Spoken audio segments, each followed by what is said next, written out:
That is a counterattack. We are attacking! We are defending! We are counterattacking! Hey everybody, Merry Christmas or whatever we've been celebrating. It is the 27th. I'm at home, a little bit under the weather. So I thought I'd say hey and wish everybody happy holidays. So let's see what's new. So first thing you're going to notice, be a little narcissistic here, is my hat. So my son got me this for Christmas. And there's a little bit of story behind it. So I'll tell you guys the story. So when I was 8, my mom sent me away to summer camp, Camp Amy Molson, up, I don't know where it was, somewhere in the Laurentians, somewhere around Montreal, maybe within an hour of Montreal. And I was 8, and the first night there, could not stop crying, so homesick. So they assigned, for 2 weeks, they assigned a counselor to me to chaperone me around and just do stuff with. And her name was Natalie, and so I didn't have to do any of the other activities. Me and Natalie just hung out for 2 weeks, and of course, and she was 17, and of course I fell in love. And she had a cat hat. It wasn't exactly like this. It was black. It was a trucker cap, but it was black, and it either had white or yellow cat on it. I can't remember which one. But I had my Montreal Expos hat, and we traded hats, and then at the end of the 2 weeks, I said to her, I suppose you want your hat back. And of course I knew she was as much in love with me as I was in love with her, and she would refuse because she'd want the Expos hat as a memento. But she said yes, and she took her hat back. So my kids know the story, and they bought me a cat hat for Christmas. So that's why I'm not wearing my customary Tractor Supply hat. So, all right. So let's see what else. We had a nice Christmas. I'm headed up to Montreal in a couple days. All of our orders should be out today. So we were waiting on Raycos. Raycos finally came in, all the handy boxes, and there was one order that had just the dividers, which we sell separately, and so that is going out today. Everything came in yesterday. We finished our orders, and we started selling some more because we have a little bit of extras for stock. So if you need some Raycos, please pick that up. By the way, if you don't already subscribe, please subscribe. None of the videos are good. Most of them are better than this. So there's usually something you could get from it.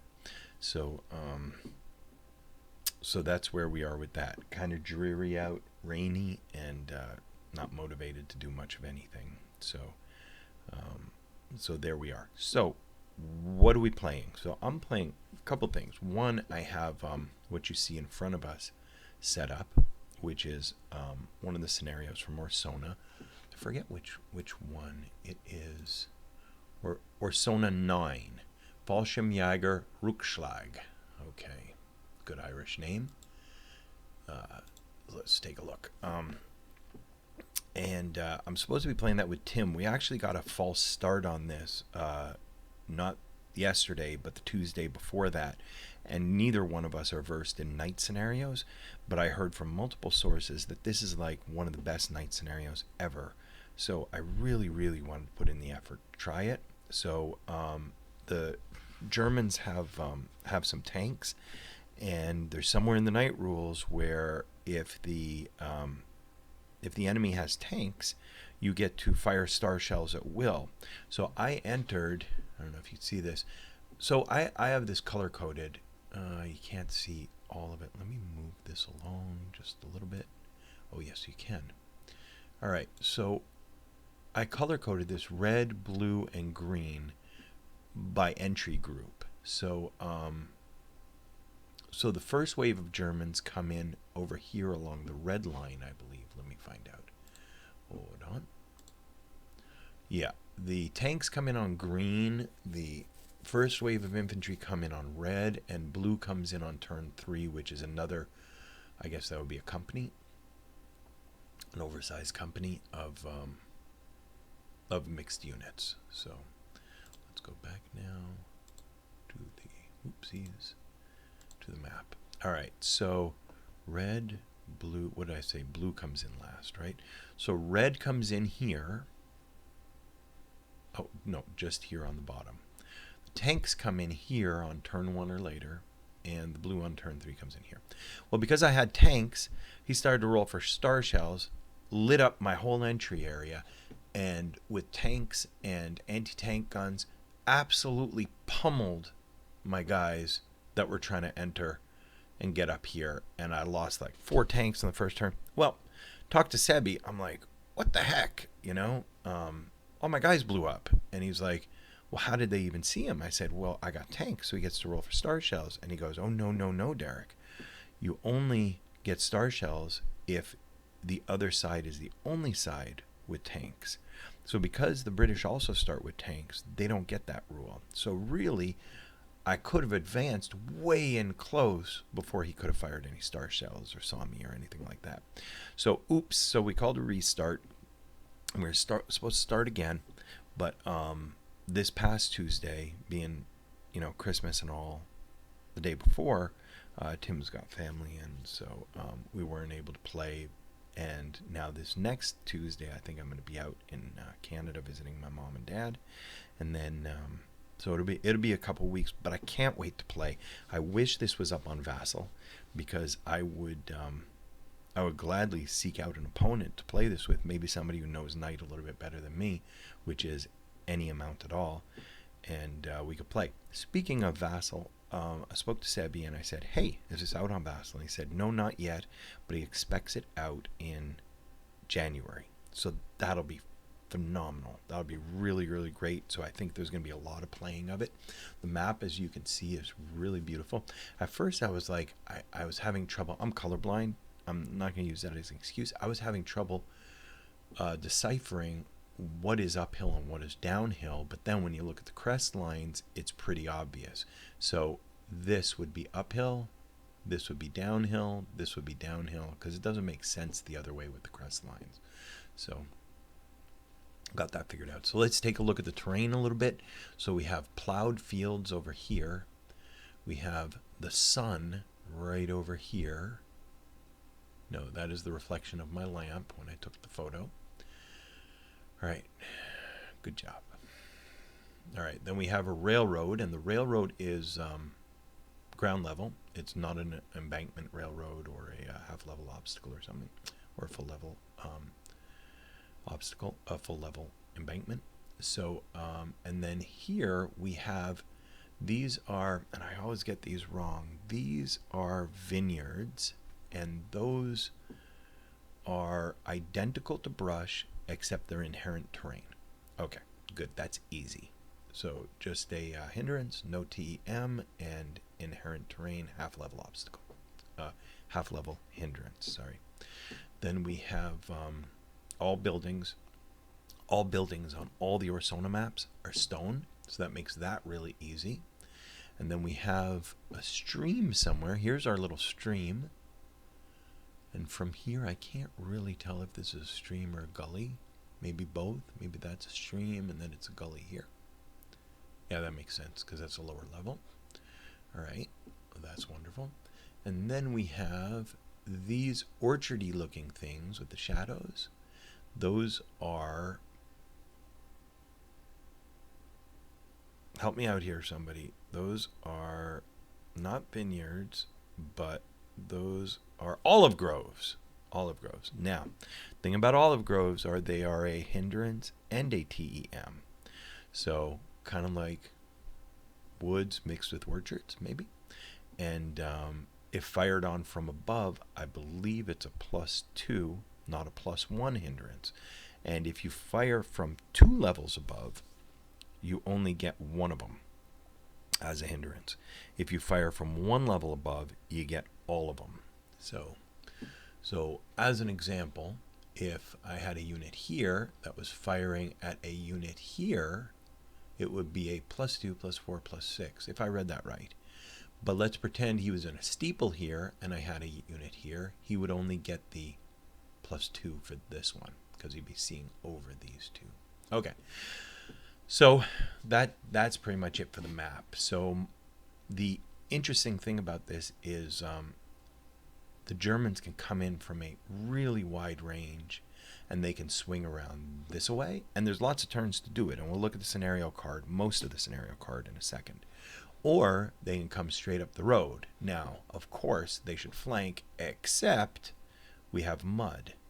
And so some of these super valuable tanks might get stuck, will get stuck. Some of them will get stuck in the mud, no doubt. So, and you don't want that. But then you don't want to come up this road either, because that's where the roadblocks are going to be. That's where all the anti-tank defenses are going to be. That's where the anti-tank minefields are going to be. So it's not a good situation either way, but it's going to make for fun because all this stuff will be done at night. Germans have some assault engineers that can help clear those roadblocks and minefields. So let's see what we have in the order of battle. So let's start with the British. So these are the guys defending, and maybe I can zoom in just a little bit. Yeah. Maybe I can zoom in. Now, I'm not going to show, because of copyrights, I'm not going to show all the special rules. There's another page with special rules, so you just get what you get here, and just to give you an idea of what's going on. And but I don't want to give away the whole scenario because it's not my right to do that. All right. So here we go. So we see it is 11.5 whopping turns. So I'm expecting that the Germans are going to be spending a lot of that time sneaking around, clearing their way through roadblocks and minefields, and scouting out the enemy. All right, so the British get D Company, which is a weakened company. They're about 7 squads. And then they get A Company, which is also, they all seem to be equally weakened, so maybe that is the size of a British company. I don't know. Maybe they're not weakened. All right, because they all seem to have about 7 squads in them. So, and a lot of these companies are cookie cutter. So, 7 squads, 9-1, 8-1, 8-0, light machine guns, Piats, and light mortars. And you see that repeating itself 4 separate times with minor variations. B Company is quite a bit smaller. They have some anti-tank assets, some carriers. Now the British get 4 Shermans, and they get 2 of them setting up HIP, and they have 2 modules of 88 millimeter OBA. Now that's HE only, no star shells, so they're going to have to see something before calling that in.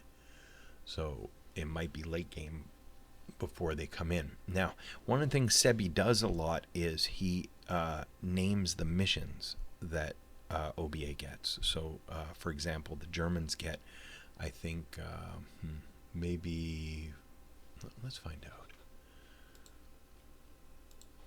The Germans get, no, it doesn't say here. I think it's 4 missions total of their OBA. They have 1 module of OBA. Just trying to move this along. Move along. All right.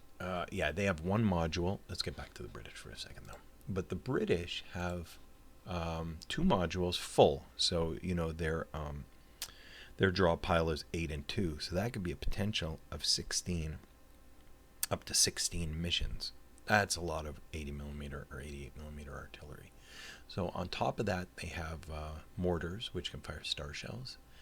And they have, like I said, those 4 tanks. At first, when I'm looking at this, I'm like, wow, the British are super, super strong. This is going to be impossible. Then I look at the Germans, because let's see what they have here. They have 5, 7, 4. They have somewhere around 28 squads, something like that. 28 squad equivalents in that neighborhood. But the Germans, then you look at them, and you're looking at all this stuff, and you go, oh, yeah, good. Whoa, what's that? They have 5 flame-throwing tanks.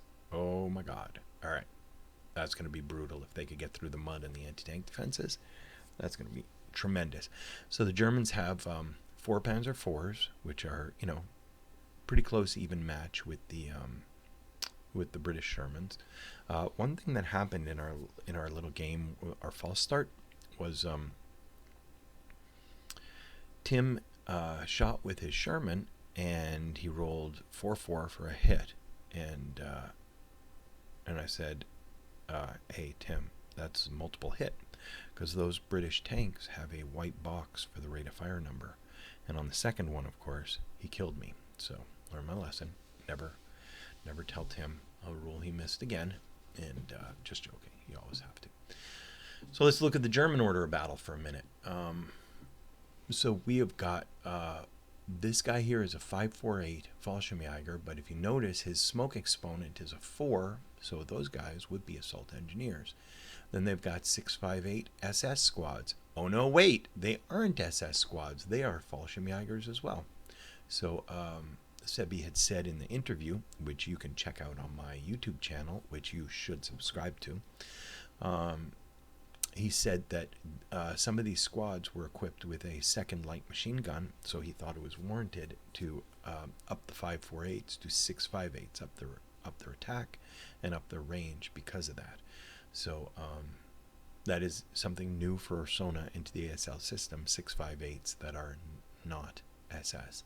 So and they do not have their 8 morale increased to a 9, of course, on the back.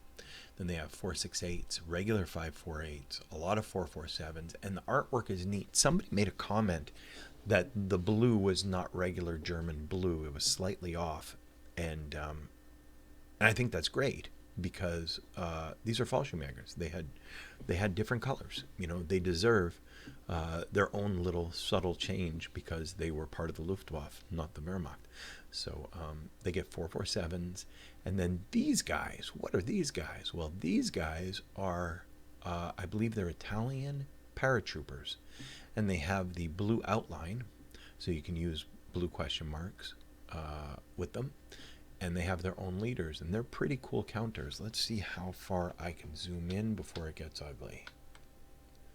Yeah, it's kind of ugly, but the counters are a lot nicer. I'll tell you that. All right, and there's the leader counter. One of the leader counters. Let's see. There's another one.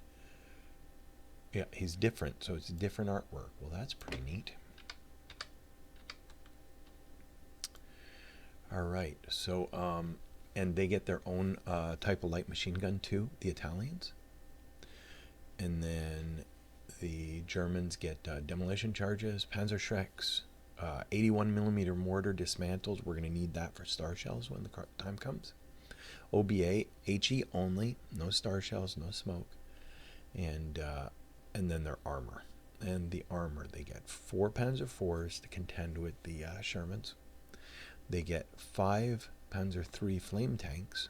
Yes. And I'm just going to make a little note. I am so sick of Tim getting flame-throwing T-34s. I'm just so tired of it. And now it's my turn. So, and I know their range isn't quite as good, and their breakdown number is kind of crappy, but there's 5 of them. And it's a flamethrower. And let's see what we can do. All right. So then they get an Italian Stug. So I think the biggest advantage to the 3 Italian Stugs, 105s and 75s, are going to be, I think they all have a 9 smoke exponent. So that's huge. That's like free smoke, you know. And with that breakdown 11 number, you know, you can't take a lot of pot shots because they're, you know, 3 times more likely to break than breakdown 12 number.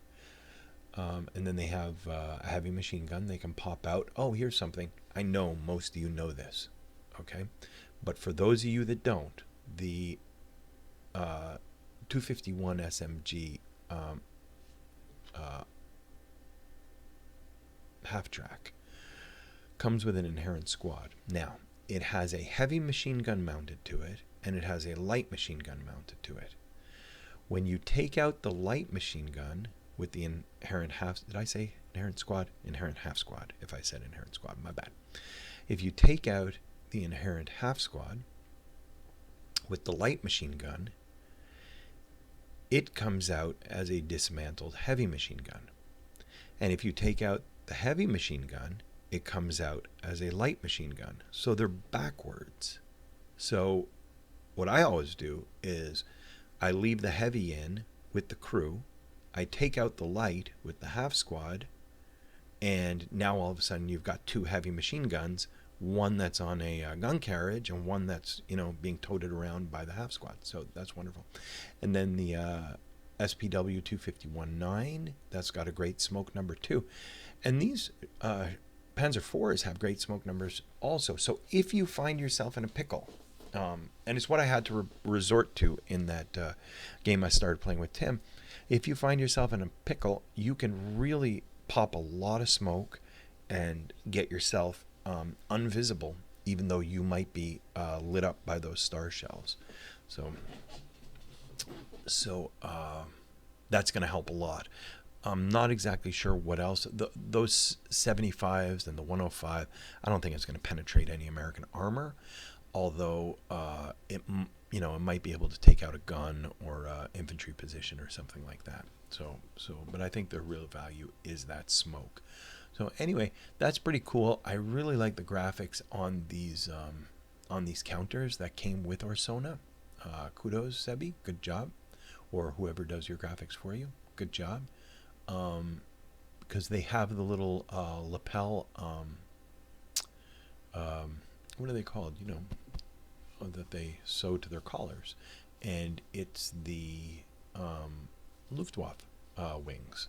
So that's pretty neat. I like that a lot. And that's it. So let's go back one more time real quick to the British. Let's get kind of a count on this. So they have 2 anti-tank guns. I was looking at them like, 57, and then I realized a 57L anti-tank gun is more powerful. I mean, even discounting any special ammo, although I don't know they get special ammo in 43. 57L anti-tank gun is more powerful than the Sherman 75. I think the 75 is a 14 and the 57L is a 15. So those things with their 3 rate of fire are absolutely brutal. Stay the heck away from them if you're the German. So there's that. And the British have that white box number for their rate of fire, so that's deadly because they get multiple hits on that. And then they have the bow machine gun carrier. Not sure what to do with that one, but maybe they could scoot in behind the Germans or something like that, or tow an anti-tank gun that gets misplaced, something like that.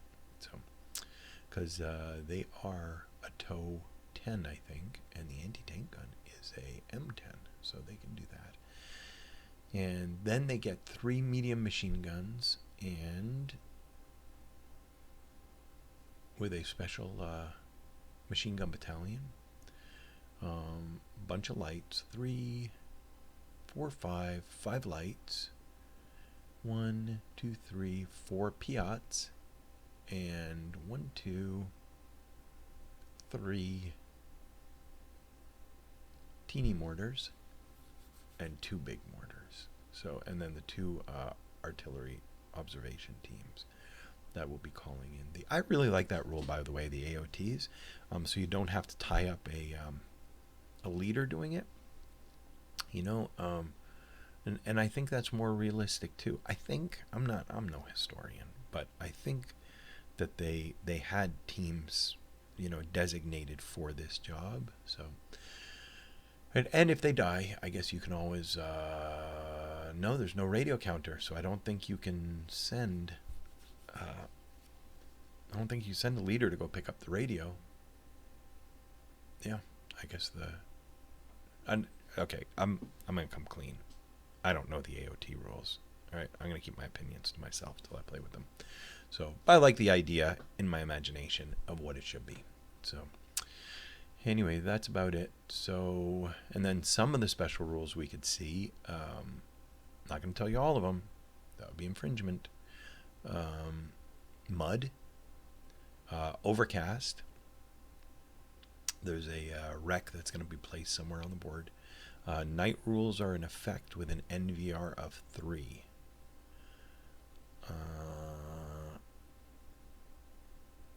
The defender, unlike normally where they can set up 25% hip, they get only 10% hip and fractions rounded up. and they get dummy counters equal to half their squad equivalents. So it's not quite as good for the defender as it usually is. Let's see what else we have. Bore sightings not allowed. Guns may not be set up in buildings. Oh, I forgot to mention this. The British tanks, I don't know if they ran out of fuel or if they're under orders.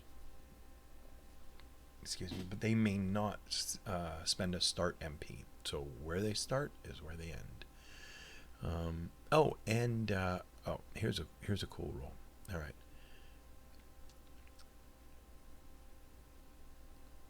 Once Germans have resolved any attack other than a successful ambush, each good order pinned New Zealand unit may attempt to gain freedom of movement by passing a 2-task check in its movement phase.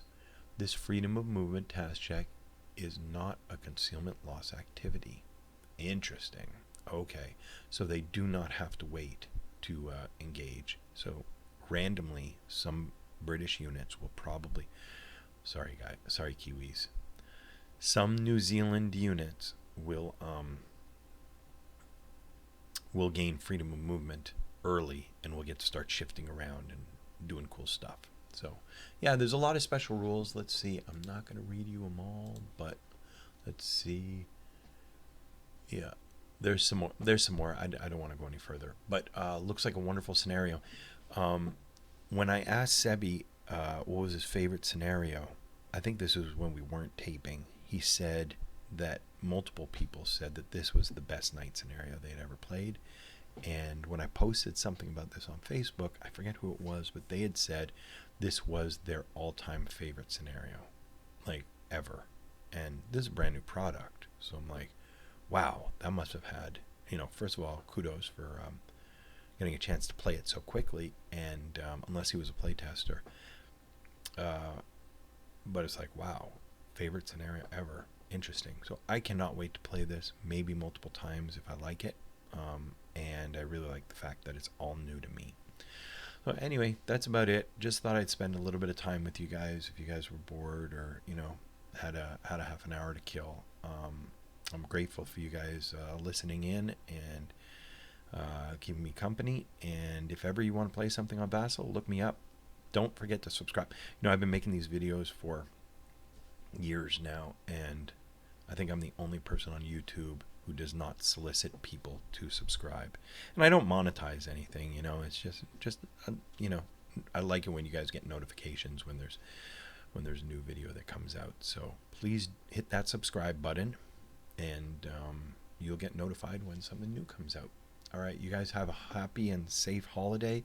Stay healthy, and I'll see you guys in the next one. Bye. Oh, we're in Orsogna. Ciao.